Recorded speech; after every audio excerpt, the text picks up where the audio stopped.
તમારી જન્મ તારીખ પરથી તમારો મૂલાંક અને ભાગ્યાંક કેવી રીતે નીકાળશો એવું તમને આજના વિડીયોમાં બતાવવા જઈ રહ્યો છું. જી હા દોસ્તો, અંકશાસ્ત્ર એમાં મૂલાંક અને ભાગ્યાંક હોય છે, જે આપણે આપણી જન્મ તારીખ પરથી આપણે નીકાળતા હોય છે. એના અહીંયા 2-3 એક્ઝામ્પલ સાથે હું તમને બતાવીશ. તમે જાતે જ આ વિડીયો જોતા જોતા પણ તમે તમારો મૂલાંક અને ભાગ્યાંક નીકાળી શકશો તમારી જન્મ તારીખ પરથી. મૂલાંક અને ભાગ્યાંક શું છે?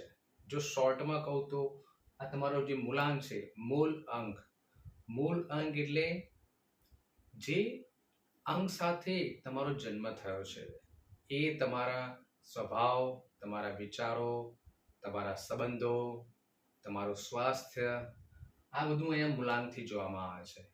ને જે તમારી પ્રોફેશનલ લાઈફ છે, તમારું કેરિયર છે, જોબ છે, સ્ટડી છે, બિઝનેસ છે, એ બધું ભાગ્યાંક પરથી જોવામાં આવે છે. બરાબર છે? શોર્ટમાં કહીએ તો આ મૂલાંક અને ભાગ્યાંક છે.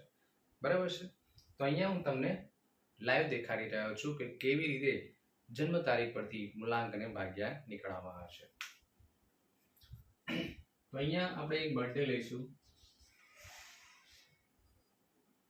16/11/1984. 16/11/1984. બરાબર છે? આ એક બર્થડે છે. હવે મૂલાંક કેવી રીતે કાઢવાનો છે? હવે એક વસ્તુ છે કે જ્યારે મૂલાંક હોય ત્યારે તમારું આ જે તારીખ છે ને એ જોવાની હોય છે. બરાબર? મૂલાંકમાં તારીખ જોવાની હોય છે, અને જે તારીખ છે એને સરવાળો કરતા કરતા છેલ્લે એક આંકડો વધે એ રીતે લાવવાનું હોય છે. અહીં આ જે છે એ 16 છે. 16 એટલે 1 + 6 કેટલા થાય?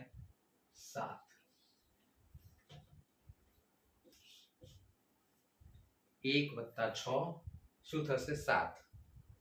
ટૂંકમાં કહેવાનો અર્થ છે અહીંયા જો બે આંકડા હોય તો એ બંનેનો સરવાળો કરવાનો અને એક આંકડો લાવવાનો, એ થશે તમારો મૂલાંક. બરાબર? બીજી જોઈએ.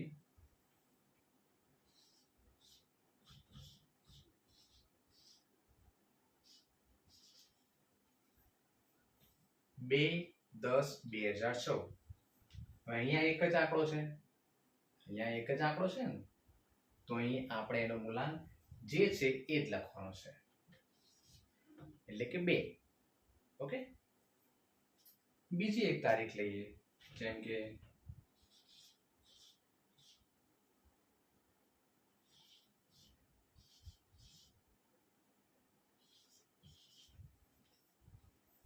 30/6/2023.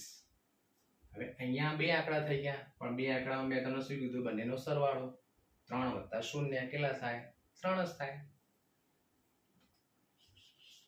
ઓકે? ખ્યાલ આવે? ફરી વાર સમજાવું. મૂલાંકમાં શું કરવાનું છે? જે તમારી બર્થડે છે. હવે ધારો કે એવું લાગે તો તમે અત્યારે તમારી બર્થડે તમને ખ્યાલ છે. બરાબર છે? તમે જોઈ લો કે તમારી બર્થડે તારીખ કઈ છે. સૌથી પહેલા તારીખ જોઈશું. અહીંયા મહિનો અને વર્ષ આપણે નહીં જોઈએ. તારીખ જોઈ લો. અહીંયા ધારો કે મેં લખ્યું છે 16. અહીંયા જ્યારે બે આંકડા હોય ત્યારે એનો સરવાળો કરવાનો. 1 + 6 7. 7 થશે આ જન્મ તારીખે જન્મેલા લોકોનું. બરાબર છે? 2/10/2014. અહીંયા એક જ આંકડો છે. એક જ આંકડો હોય 1 2 3 4 5 6 7 8 9, એટલે જે આંકડો હોય એ જ એનો મૂલાંક થશે. ખ્યાલ આવે છે? 10 11 12 13 14 એમાં જે કંઈ પણ આવે છે 31 સુધી, એમાં જે કંઈ આવે એનો સરવાળો કરવાનો. 30 આવ્યો, 3 + 0 3. ધારો કે અહીંયા 25 વધતો, 2 + 5 7. ધારો કે અહીંયા 14 હોત તો 1 + 4 5. ખાલી તારીખ જ જોવાની છે. બરાબર? મૂલાંકમાં ખાલી તારીખ જ જોવાની છે. તો અહીં તમે તમારો વિડીયો પોઝ કરો અને તમારો જે મૂલાંક છે કાઢીને કોમેન્ટ બોક્સમાં લખશો. ઓકે? હવે આ જે 3 તારીખો આપી લખી છે એનો ભાગ્યાંક કાઢીશું આપણે. ભાગ્યાંક. મૂલાંક તો હવે કાઢી લાગ્યો 3 તારીખનો. હવે એનો ભાગ્યાંક કાઢીશું. ભાગ્યાંકમાં શું કરવાનું છે? જે છે એ બધાનો સરવાળો કરવાનો. તારીખનો પણ સરવાળો, મહિનાનો પણ સરવાળો, અને આ જે વર્ષ છે એનો પણ સરવાળો કરવાનો છે. ખ્યાલ આવે? તો કેટલા થશે? 6 ને 1 7 ને 1 8 ને 1 9 ને 1 10 બરાબર 19 8 4 આ બધું તમે સરવાળો કરશો કેટલા આવશે જોઈ લઈએ 8 12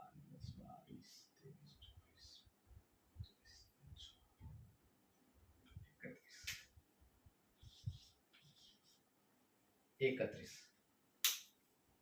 6 ને 1 7 8 9 આ બધાનો જે છે 16 11 અલગ અલગ ગણવાનો છે અલગ અલગ ગણવાનો છે ફરી વાર કહું છું 1 6 1 + 6 + 1 + 1 + 1 + 9 + 8 + 4 આ બધાનું ટોટલ કરશો તો 31 થશે કરી જોજો હવે 31 નથી લેવાનો એને આપણે છેલ્લો એક જ આંકડામાં લેવાનો છે એટલે કે આનો પણ આપણે સરવાળો કરીશું 3 + 1 કેટલા થશે 4 4 આ 16 11 1984 એનો ભાગ્યાંક થશે 4 ઓકે બીજી જે બર્થડે છે એનું આપણે કરીશું 2 + 1 3 ને 2 5 ને 1 6 ને 4 10 બરાબર છે હવે મેં કીધું પ્રમાણે 10 નથી લેવાના 1 + 0 કેટલા થશે 1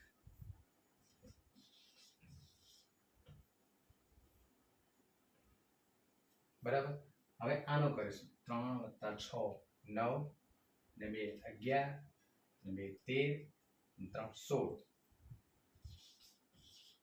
16 નથી લેવાનો છેલ્લે એક જ આંકડો રાખવાનો છે 6 + 1 7 ખ્યાલ આવે કહેવાનો અર્થ છે જેટલા પણ આંકડા હોય બધાનો સિંગલ કરીને સરવાળો કરતા જવાનું છેલ્લે તમને બે આંકડામાં જવાબ મળશે કે એક આંકડામાં જે પણ મળે એક આંકડો હોય તો એક જ લખવાનો બે આંકડા હોય તો એ બંનેનો સરવાળો કરવાનો અને છેલ્લે એક આંકડો લાવવાનો ખ્યાલ આવે છે ઓકે તો અહીં 16 11 1984 એનો મૂલાંક થશે 7 ભાગ્યાંક થશે 4 2 10 2014 2 થશે એનો મૂલાંક અને 1 થશે એનો ભાગ્યાંક 30 6 2023 એનો મૂલાંક થશે 3 નો ભાગ્યાંક થશે 7 ઓકે તો તમે પણ તમારી બર્થડે જે હોય જન્મ તારીખ જે હોય એનો મૂલાંક અને ભાગ્યાંક કાઢીને મને કોમેન્ટ બોક્સમાં જરૂરથી બતાવશો ઓકે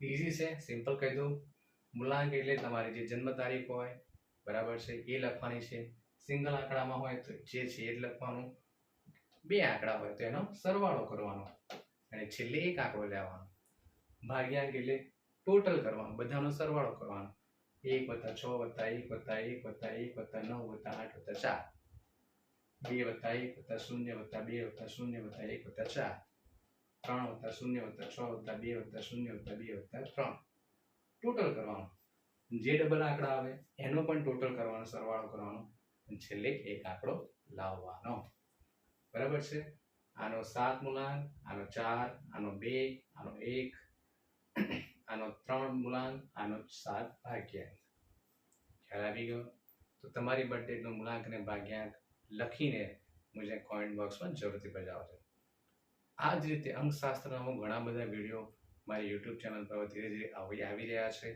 તો તમે એને જરૂરથી જુઓ મારી ચેનલને સબસ્ક્રાઇબ પણ કરી દો કારણ કે ગુજરાતીમાં અંકશાસ્ત્રના વિડીયો જ્યોતિષના વિડીયો બહુ જ ઓછા છે બહુ જ ઓછા છે પણ હું મેક્સિમમ વિડીયો અપલોડ કરવા જઈ રહ્યો છું તમે એને મિસ ના કરવા માંગતા હોય ચેનલને સબસ્ક્રાઇબ કરીને લાઇક કરો જો તમને વિડીયો ગમ્યો હોય અને લોકોને શેર પણ જરૂરથી કરજો ઉપર આઈ બટનમાં અને લાસ્ટમાં ઘણા બધા મારા હિન્દી અને ગુજરાતી વિડીયોની જે વિડીયો છે લિંક તમને એમને મળી હશે તમે જરૂરથી જોશો ઓકે મળી હશે નેક્સ્ટ વિડીયોમાં થેન્ક યુ સો મચ